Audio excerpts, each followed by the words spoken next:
तो ये समस्या है ना भाई। अब ये देखिए कि हिंदुत्ववादी विचारधारा पनपी है। इनके कहने का मतलब ये है कि अगर हिंदुत्व पनपेगा तो इनको दिक्कत होना शुरू हो जाएगा। आज के डेट में इनके पास इनकम जनरेट हो रही है ना, तो थोड़ी सी बोलती ज़्यादा निकलनी है भारत में। जब आदमी का पेट भरता है ना तभी वो बोलता है, जब भूखा रहता है तो इस चक्कर में दौड़ता है कि रोटी के लिए कमाए कहाँ से। तो इस तरीके की बातें करते हैं ना, उनको मुझे लगता है खुद सरकार को से गोली मरवा देना चाहिए, काम खत्म। तुम जहाँ जाते हो कॉन्सर्ट में, वहाँ उसी देश के 100 लाखों लोग वहाँ पे पहुँचते हैं, 100 लोग, लाखों लोग तुमसे मीटअप के लिए लोग तरसते हैं। तुम उसी देश की जनता के मुंह पे थूक रहे हो कि तुमको इस देश में रहना पसंद नहीं है। तुमको रुपया कमाने के लिए तुमको अगर कुछ भी करना पड़ेगा तो तुम कुछ भी कर लोगे, धंधा भी करवा लोगे। दोगलों के लिए इस देश के नाम, हरामों के लिए इस देश में कोई जगह नहीं होनी चाहिए। लोकतंत्र के नाम पे जो नाजायज फायदा उठा रहे हैं ना आज के डेट में इस देश के कुछ लोग, उन लोगों के लिए सिर्फ यही इलाज होना चाहिए। मैं क्या कह रहा हूँ, मोदी जी क्यों, कोर्ट को ये खुद फैसला लेना चाहिए। बॉलीवुड के अंदर क्या मुस्लिम कलाकारों को बॉयकॉट किया जा रहा है?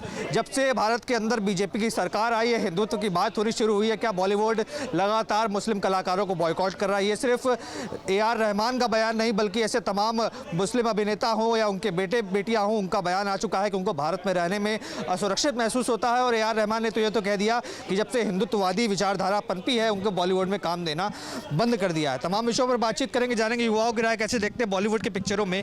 क्या AR रहमान जैसे कलाकार हों या तमाम ऐसे मुस्लिम कलाकारों को काम देना बंद कर दिया है? क्योंकि जिस तरीके की बातें AR रहमान कर रहे हैं, वो तो कह रहे हैं जब से हिंदुत्ववादी विचारधारा पनपी है, मुझे बॉलीवुड में काम नहीं मिलता। कैसे देखते हैं?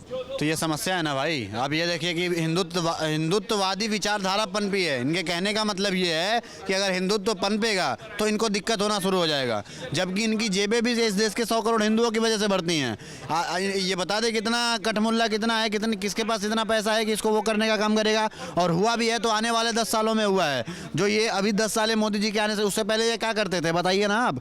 सारे के सारे पंचर बनाने का काम करते थे, सारे के सारे। आज के डेट में इनके पास इनकम जनरेट हो रही है ना, तो थोड़ी सी बोलती ज़्यादा निकलनी है भारत में। जब आदमी का पेट भरता है ना तभी वो बोलता है, जब भूखा रहता है तो इस चक्कर में दौड़ता है कि रोटी के लिए कमाए कहाँ से। तो अब पेट भर रहा है इस देश के मुसलमानों का, तो अब धीरे धीरे कहीं ना कहीं जो अंदर का जहर है वो निकल के सामने आ रहा है। इस पर क्या लगता है? क्योंकि AR रहमान ऐसे पहले कलाकार नहीं है। आपने सुना होगा नसरुद्दीन शाह ने कहा था कि मुझे भारत में रहने से डर लगता है। आमिर खान की बेटी ने कहा था कि असुरक्षित महसूस होता है भारत के अंदर। तो इस तरीके के तमाम मुस्लिम कलाकार हैं जो इस तरीके की बातें करते हैं। भाई साफ बात है, जो इस तरीके की बातें करते हैं ना, उनको मुझे लगता है खुद सरकार को से गोली मरवा देना चाहिए, काम खत्म। ऐसी बातें कर रहे हैं। जब इस देश का नमक खा के, तुम इस देश से पैसा कमा के इसके खिलाफ तुम इस तरीके का जहर उगल रहे हो कि तुमको भारत में रहने में डर लगता है। तुम भारत साला, जिसके दम पे तुम इतने बड़े कलाकार बन गए, तुम जहाँ जाते हो कॉन्सर्ट में, वहाँ उसी देश के 100 लाखों लोग वहाँ पे पहुँचते हैं, 100 लोग, लाखों लोग तुमसे मीटअप के लिए लोग तरसते हैं। तुम उसी देश की जनता के मुंह पे थूक रहे हो कि तुमको इस देश में रहना पसंद नहीं है। तो ऐसे दोगलों को रख के फायदा क्या है इस देश में? तो क्या लगता है, क्योंकि उन्होंने इतना योगदान दिया भारत के अंदर, बॉलीवुड के अंदर, हिंदी इंडस्ट्री में, उन्होंने वंदे मातरम तक गीत गाया। योगदान दिया है, क्या योगदान दिया है? यही योगदान दिया है कि गाना गाया वंदे मातरम, और उसके बाद आके स्टेज पे ये लोग बोलते हैं कि भैया वंदे मातरम के लिए हमारा मजहब ये नहीं करता। मतलब तुमको रुपया कमाने के लिए तुमको अगर कुछ भी करना पड़ेगा तो तुम कुछ भी कर लोगे, धंधा भी करवा लोगे।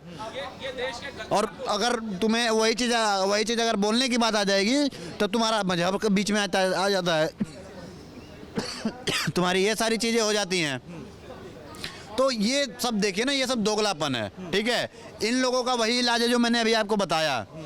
दोगलों के लिए इस देश के नाम, हरामों के लिए इस देश में कोई जगह नहीं होनी चाहिए। पर एक समय माना जाता था, मैं बता रहा हूँ आपको, इस देश में जब तक Modi ji Kim Jong Un नहीं बनेंगे ना, जो उत्तर कोरिया बोल दिया, नॉर्थ कोरिया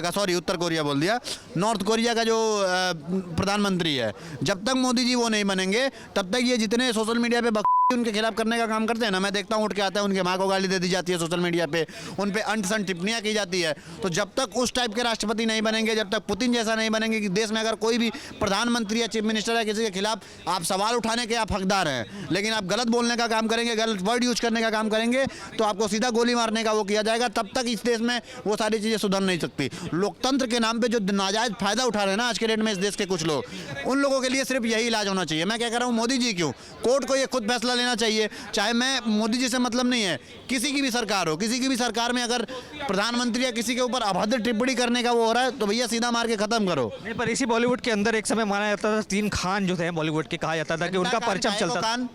जिसके आइडल होगा, मेरा कुछ नहीं है। मैं नहीं मानता उसको आइडल। लोग मानने वाले काफी संख्या में। जो मेरे धर्म को नीचा दिखाए मैं उसको क्यों आइडल मानूं? मेरे सामने मिले तो मैं जूता मारने का काम करूं ऐसे लोगों को। आप नहीं मानते मतलब बॉलीवुड में 3 खानों की लेगेसी को नहीं मानते? मैं आप किंग खान को छोड़िए, मैं किसी को नहीं मानता। अगर आप पुराने कलाकारों की बात करेंगे तो हाँ वो थोड़े अच्छे थे। आप राजकुमार को देख लीजिए, राजकुमार सर को देख लीजिए, आप दिलीप कुमार भी हैं, उसके बाद ये उनको अरे अमिताभ बच्चन वगैरह ये तो है ही। अरे इनका धर्मेंद्र सर को देख लीजिए, अभी हाल ही में देहांत हो गया। सन्नी पाजी को देख लीजिए, सन्नी पाजी से बढ़िया कलाकार कौन है बॉलीवुड में आज के डेट में? और जब वो थे तो कहाँ थे ये तीनों खान? आस पास भी नहीं दिखते थे। उनकी मूवी नहीं होती है, वो कभी क्यों नहीं किसी को टारगेट करते हैं? क्योंकि हिंदू और सिख की जब मूवी आती है ना तो उनको किसी के धर्म से कोई प्रॉब्लम नहीं होती है। लेकिन इनका काम क्या है कि अपने धर्म को ऊंचा दिखा के आप कोई भी बॉलीवुड की मूवी उठा लीजिए, किसी में भी आप देखेंगे कि अगर उसमें एक आतंकवादी का कैरेक्टर दिखाया जाएगा पाकिस्तान के, तो एक तरफ सलीम चाचा मदद कर रहे होंगे हीरो की, और वहीं पे हिंदू, इस देश के राजपूत जो इस देश के लिए इतने सारे बलिदान दिए, उन ठाकुरों को हुए दिखाए हैं। तो ऐसे जाहिलों के साथ क्या करना चाहिए आपको अच्छे से पता है। जिसकी वजह से इस भारत की मिट्टी जिनके खूनों से लाल हो गई, उनको, उन ठाकुरों को, उन राजपूतों को ये लोग क्या दिखाने का काम करते हैं? लड़की उठा के ले जाते हैं, दादागिरी करते हैं, ये करते हैं, वो करते हैं। भाई पहले पता करो इतिहास। क्यों? क्योंकि इनको तो मुगलों के इतिहास से मतलब है, घंटा मतलब नहीं। तो भैया जब मैं, ठीक है कलाकार वो अच्छे थे, सनी देओल को देखिए आज भी पाकिस्तान में बैन है। तो भाई कलाकार ऐसा होना चाहिए ना कि अगर हमसे कोई जलने वाला देश है तो उसकी पिछवाड़ा इतना फट जाए कि उस बंदे का फोटो तक वहाँ पे बर्दाश्त ना किया जाए। ये होता है कलाकार। ये कलाकार नहीं होता है कि एक तरफ केरला में लोग मर रहे थे बाढ़ में तो दूसरी तरफ पाकिस्तान में 100 करोड़ रुपए फंड किए जा रहे थे। तो ऐसे लोग दोगले हैं और इस देश के नाम हराम है। आप देख रहे हैं सौगंध टीवी, सौगंध वतन की।